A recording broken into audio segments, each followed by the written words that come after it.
The go-home show before Money in the Bank was the same as any other SmackDown. Bray Wyatt was after the Universal Champion. Jeff Hardy returned.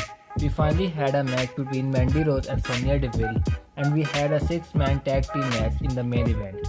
Let's take a look at what happened this week on SmackDown. The show opened up with a match between Mandy Rose and Sonya Deville. It was a short match, but it did sell the heat between both women.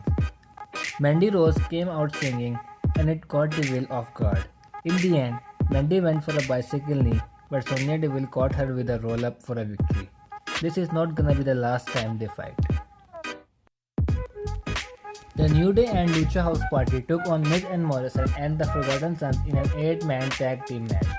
Kofi Kingston was isolated in the match as the opponent team had control. Finally, Grand Metalik got the tag and worked alongside Dorado to turn the momentum around. 8-man tag team matches are always the best when they are chaotic, and this was absolute chaos. Wesley Blake and Steve Cutler took out Big E outside with their elevated double stomp. They powerbombed Kofi into him. In the ring, Dorado fell to a skull-crushing finale for a win. The final 5 minutes were good preview for Money in the Bank. Jeff Hardy returned as Renee Young interviewed him. He told Renee that he was not done yet in the WWE. He wanted to show that he could have one last run. Sheamus mocked him backstage. Hardy called out Sheamus.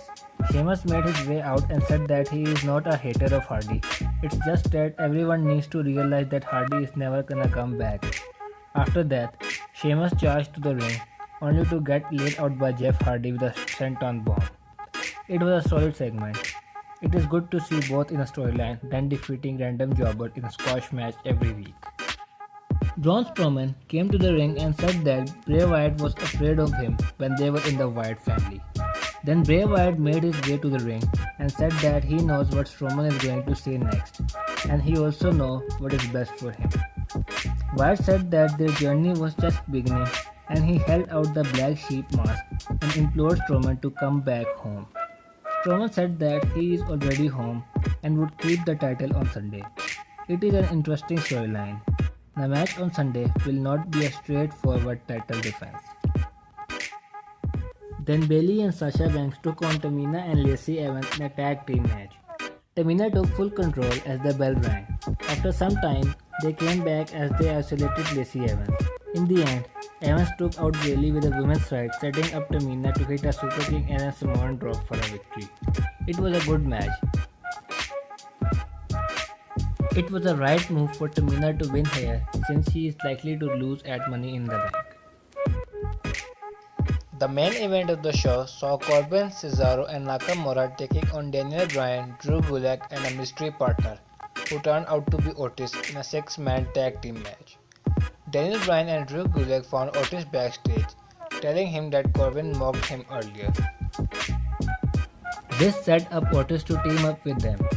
Otis took control by hitting a caterpillar on the artist before Bryan and Gulak helped send the heels to the floor. Gulak was good in the match but took a deep 6 from Corbin for the 3 count. A brawl broke out, leaving Corbin alone to set up a ladder.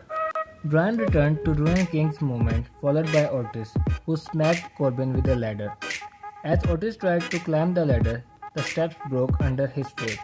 Eventually, Corbin was able to clear the ring and finally climb the ladder to grab the briefcase. But the most entertaining part of the night was Otis breaking the ladder. It was a good show. I would give this show 5 out of 10. That is it for today. Hope you liked the video. Subscribe for more.